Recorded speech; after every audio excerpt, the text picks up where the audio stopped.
A swarm of earthquakes rattling central and southern California, the shaking strong enough to send boulders down hillsides. Tonight, some are raising questions about the effectiveness of the early warning system for quakes. My wife got the alert and I didn't get the alert. What's going on?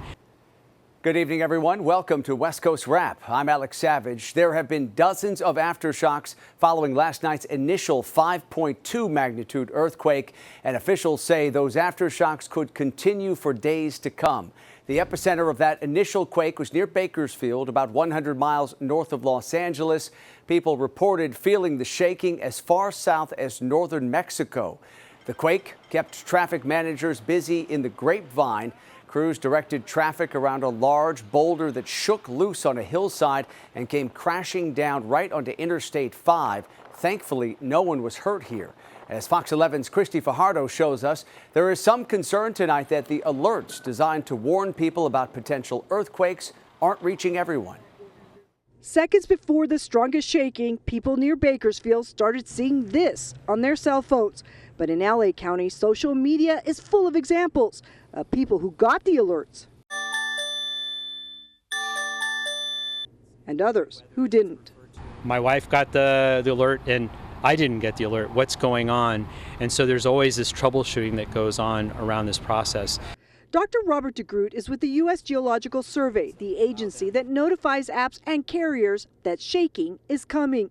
He says algorithms and processing software detect earthquakes and assess data in about a second and push it out to the apps and carriers if the magnitude reaches a 4.5 in an area, hoping to give people enough time to hold on and take cover. But he says the system is evolving. There's all kinds of factors. It's everything from how people have installed it on their phones, the last time they checked it, the last time they opened it, maybe there was an update that was sent out.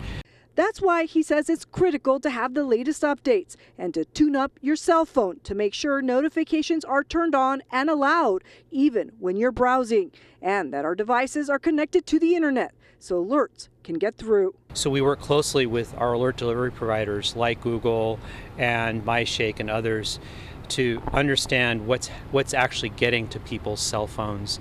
He says the shake alerts have already saved lives in places like Japan. But for now, seismologists say it's unlikely Tuesday's earthquake will produce alerts for stronger shaking. Like every earthquake in Southern California, there's about a 5% chance that this earthquake could be followed by something larger. And in the same location. You don't see a foreshock isn't something that's, over there and then set off an earthquake down in LA. And that was Fox 11's Christy Fajardo reporting tonight. More than 60 aftershocks have happened in the same area since last night's initial earthquake. Yeah, it was quite a storm. I mean, it was only lasted about 10-15 minutes, but the winds had to be going 70-80 miles an hour. It was pretty amazing. Wow. Yeah, it was a downpour. It was pretty crazy. Cleanup continues tonight across parts of Phoenix and Scottsdale after a powerful monsoon storm moved across the valley last night. That system left a mess in many neighborhoods. The strong winds took down dozens of trees and caused a lot of damage. And tonight, authorities are investigating whether lightning from last night's storm played a role in starting a huge fire that burned through a palm tree nursery. Fox 10's Steve Nielsen has more on the devastating loss for the family that owns that nursery. It all go up in flames. Within 2 hours, it was all burned down. This was what Chloe's cell phone captured as she passed the flames. And as we're passing, you can just see a ton of trees and fuel, and it's getting bigger.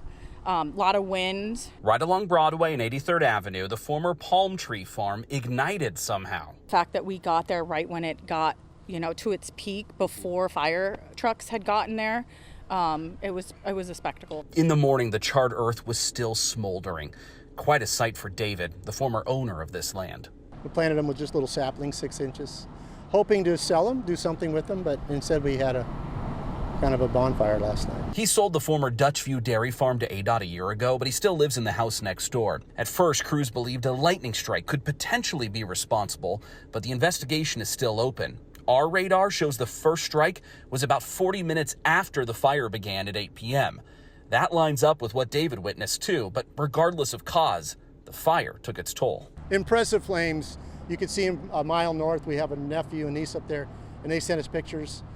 You could see them 3 miles down the road. 2 miles to the west, you could see them. So it was, I would say 30 to 40 foot flames out here. As you can see, still smoldering here. Crews say that they're going to be back with bulldozers to try to just level this out so that it doesn't happen again. They've kept an eye on it throughout the day. Steve Nielsen, Fox 10 News. Yeah, certainly a powerful monsoon storm there in Arizona. Conditions, though, have calmed down across the southwest for now. KTVU meteorologist Mark DeMaio joining us to tell us whether any more storms may be in the forecast. Mark? Hi there, Alex. Yeah, we're still tracking some cloud cover, as you can see behind me on the satellite and the radar. In fact, you can see the Arizona storms over the past 24 hours, later Tuesday and into early Wednesday morning. But on the radar right now, it looks like we have some activity right now, just kind of dying out, but still just outside of the Tucson area. But as far as the storm reports, and you can see the wind reports as well, scattered around over the past 24 hours. I did see winds gusting over 47 miles an hour. So yeah, talking about some severe weather across parts of Arizona over the past 24 hours. Also talking about some heat, where you can see excessive heat warnings out for parts of California and heat advisories, even up in the Pacific Northwest. Up in the Seattle area, we have that heat advisory in place right now. So still a warm to hot forecast setting up, and take a look at some of the highs from this afternoon. As you can see, 109 degrees in Palm Springs and in Las Vegas, Sacramento 104, and Portland in the upper 80s. So they have been warming up in the Pacific Northwest. Seattle today, 80 degrees, and they have a heat advisory that continues into your Thursday. In the San Francisco Bay Area, this was San Francisco, temperatures in the low 70s. Fog, though, has been making a comeback. And then down in Southern California with nearby Santa Monica, you can see the live camera here, the camera from earlier today. Los Angeles had a high of 89 degrees. Take a look at the current temperatures right now. It is 100 degrees in Phoenix. Portland is 86 degrees, and San Francisco's checking in 60. As we show you the satellite and the radar, once again, we're still talking about some clouds and some showers moving into portions of Arizona, especially just outside of the Phoenix area. Down in Southern California, we have some high clouds kind of scooting in as well. And then up in the Pacific Northwest, looks like we have a cloud band moving into southern Oregon here, but it looks like a warmer pattern up towards Seattle for tomorrow with that heat advisory in place. Clearing skies, still fairly warm for the San Francisco Bay Area. The temperatures in San Francisco cooling off, though, into the 60s. Looks like some thunderstorm activity out toward Denver for tomorrow, and still warm to hot. Been a constant in Phoenix, and also for Southern California, temperatures back up into the 80s. So here is the forecast model. We'll take this into your Thursday, and once again, as you can see here, some thunderstorms out toward the Denver area for tomorrow, and we'll be tracking some clouds and some shower chances, as you can see, moving into portions of Arizona. So here's the forecast. As you can see, this should say Thursday, and here's the forecast for tomorrow for Thursday, and you can see San Jose in the Bay Area, 84 degrees, Palmdale in Southern California, still close to 100, and Tucson in Arizona in the 90s, still hot in Scottsdale and still hot in Phoenix for tomorrow for your Thursday. Temperatures once again up above 100 degrees, approaching 104 or 105 degrees. So the game plan over the next 3 days, though, the warm pattern continues up in Seattle. The main focus, though, of the thunderstorm activity kind of shifting out toward Colorado, and that'll be the forecast in Denver, as you can see, for Thursday and possibly into Friday. Alex. Mark, thank you. We turn now to the election, and this Friday, both presidential campaigns will be headed west. Before that, the candidates focusing their attention on the upper Midwest today. Vice President Kamala Harris and her new running mate, Minnesota Governor Tim Walz, stopped in Wisconsin and Michigan on their tour of battleground states. The indie folk band Bon Iver warmed up the crowd in Eau Claire, the Democrats delivering a message of unity. Vice President Harris is on the side of the American people. She took on predators, fraudsters, transnational gang members. She stood up against powerful corporate interests, and she never hesitated, not once, to reach across the aisle if it improved people's lives. And former President Trump's running mate, J.D. Vance, was in the same city, taking the campaign's message to a local manufacturer in Eau Claire. The Ohio senator promised economic growth under a second Trump presidency, and he also shared his feelings about a possible debate against Tim Walz. I want to debate Governor Walz because nothing to do with Governor Walz, but because the American people deserve to see the people who want to be their vice president stand before them and try to persuade them. Vance was also in Michigan earlier today as both campaigns are looking to attract voter support in the country's crucial battleground states. And both campaigns will hold rallies here in the West beginning on Friday. Former President Trump plans to hold an event in Bozeman, Montana. Vice President Harris and Governor Walz will rally voters in Phoenix. After the Phoenix rally, the Democrats will take their campaign to Las Vegas with a formal event there planned for Saturday. And then the vice president will be heading to San Francisco. KTVU has obtained a copy of an invitation that suggests she will attend a fundraiser in San Francisco happening on Sunday. The campaign thus far has not confirmed those plans. Coming up tonight here on West Coast Wrap, authorities warning about sexual predators using online gaming platforms to target children. The arrest that was made by police in Arizona and the advice on how to make sure your kids stay safe. Plus, oh my God, it is on our side of the road. Some scary moments for sheriff's deputies in California. See how their body cameras captured a rush to escape a wildfire.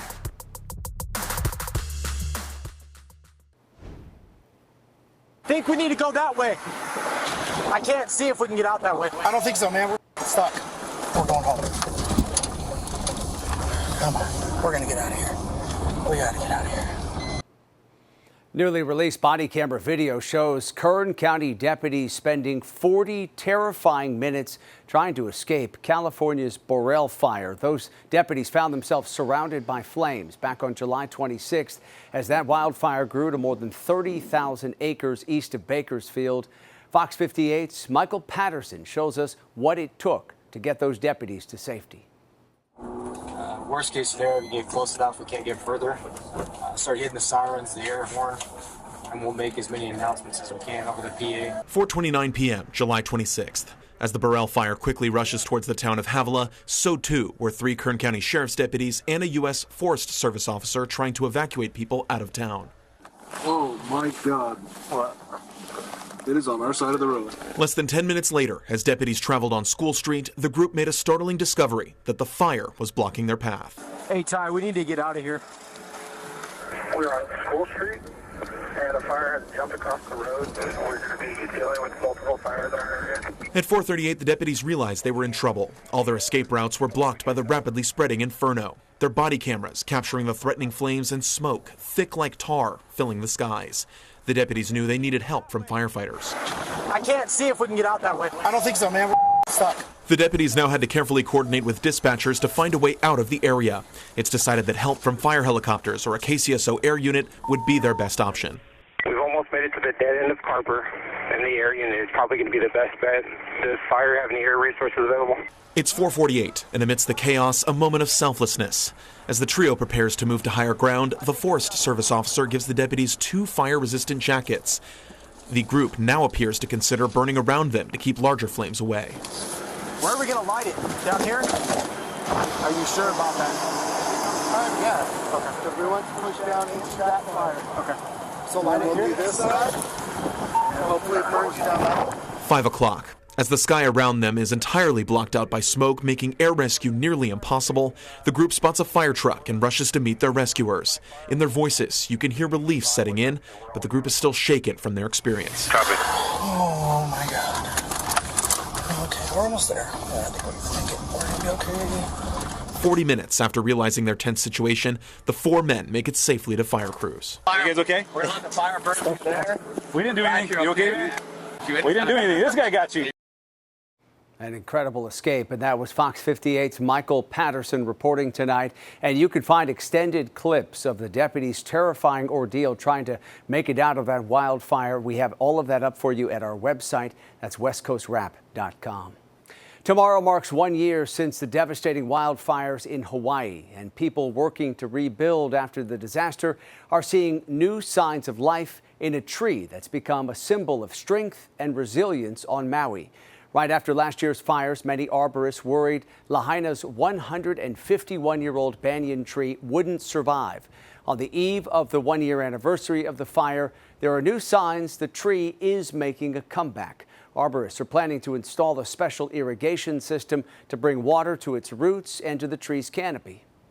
Check on it just basically every 2 days, and the tree's looking really well. Big, beautiful leaves on it. Matter of fact, it has fruit. It's fruiting, which is great. It has giant seeds all over it. Lahaina lost an estimated 25,000 trees in the fires. Arbor groups are planting thousands of native trees to try to restore the landscape. And many people who left Maui after the fires say they're waiting for the right time to move back. Fox 5's Alexis Fernandez shows us how one wildfire victim has been depending on the help of family on the U.S. mainland. This is what's left of 65-year-old Kim Wen's home on Lahaina. It's one of more than 2,000 buildings that were destroyed in the deadly wildfire 1 year ago. The wildfire killed 101 people and displaced nearly 10,000 residents, including Wen. My mom's doing pretty good. I think she still has trauma. Kind of like not loss of memory, but just short-term memory, it seems like. She's got to bring a lot. For sure. She's been spending time with family, including her daughter who lives in Las Vegas. She's like visiting all her kids right now. So she's in Virginia visiting my little brother, and then she's going to go to Phoenix to visit my other brother, and then she'll be back here for probably a week or two.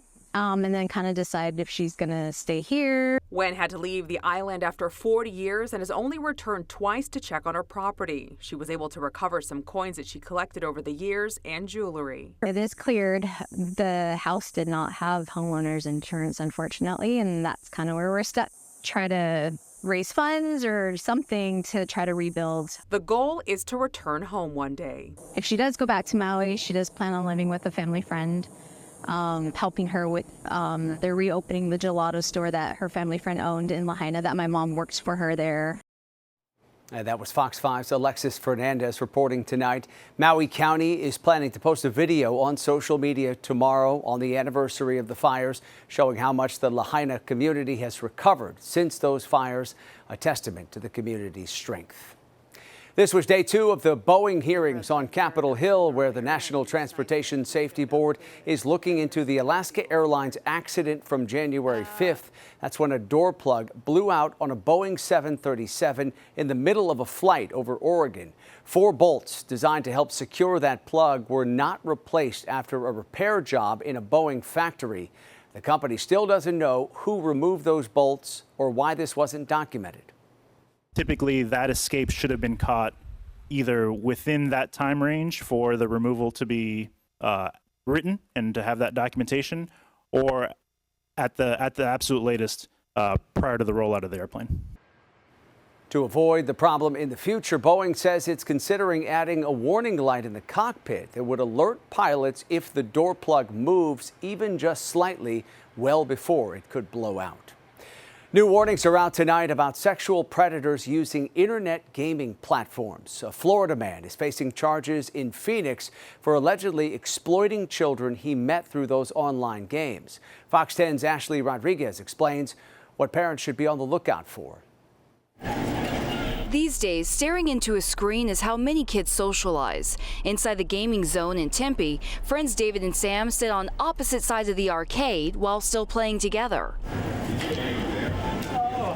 In 2024, streaming technology has enhanced the experience through gaming social platforms like Twitch and Discord, allowing kids to virtually hang out with millions of strangers around the world. When I was growing up, if a predator wanted to get their next target, they would go where kids hang out, which may be a mall, maybe a park, maybe a parking lot.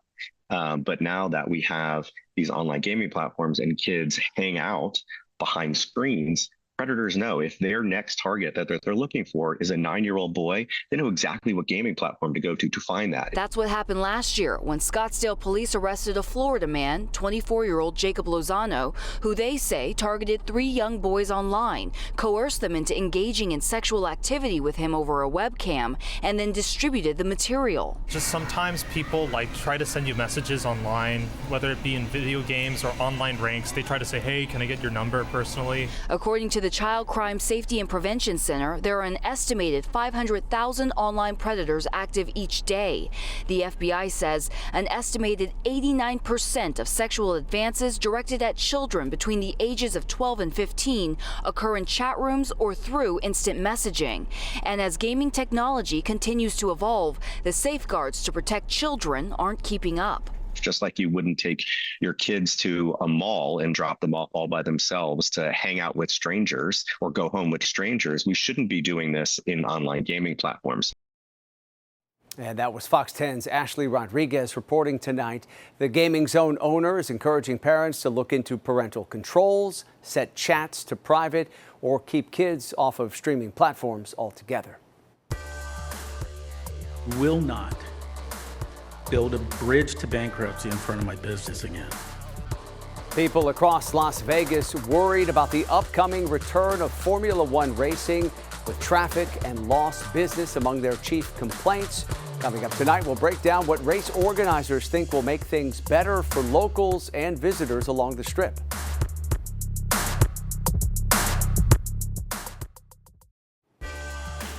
Formula One organizers say they're taking steps to prevent a repeat of the problems that people across Las Vegas faced the last time the races took over the Strip. Fox 5's Shauna Kalafi shows us why some are worried these measures may not be enough. As Las Vegas gears up for Formula One's return to the Strip, not everyone is on board for round 2. Our community has F1 PTSD. You will not build a bridge to bankruptcy in front of my business again. Stand with small businesses, the mom and pops, the hourly workers.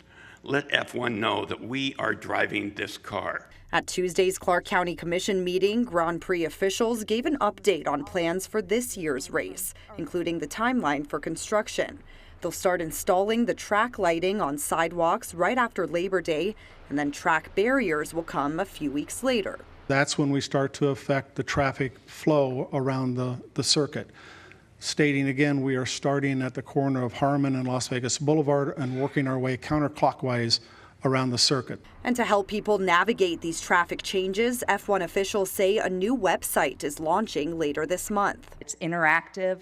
You can get it from a driving or walking perspective. It's in English and in Spanish. The county also introduced an ordinance to create a new sports and special events department to take the lead in race operations. Another change in 2024 that's meant to smooth out the process and the tensions surrounding the racetrack. We've heard, we know, we've visited the places that we know about that have been adversely affected, and we hope that the changes that have been made will help us in dramatic fashion. The only thing we are told is year 2 will be better. How? For who? We will only lose $1 million this year. Instead, you're proposing a new department with the new department head to make sure Formula One can continue to disrupt Las Vegas. Shauna Kalafi, Fox 5 News, local Las Vegas. And that does it for West Coast Wrap tonight. We appreciate you watching as always. And another reminder, you can stay up to date on all the stories we're covering across the West Coast at our website. That's westcoastwrap.com. And you can stream all of our shows right on your smart TV by downloading the free Fox Local app. Have a great rest of your night. We'll see you back here tomorrow.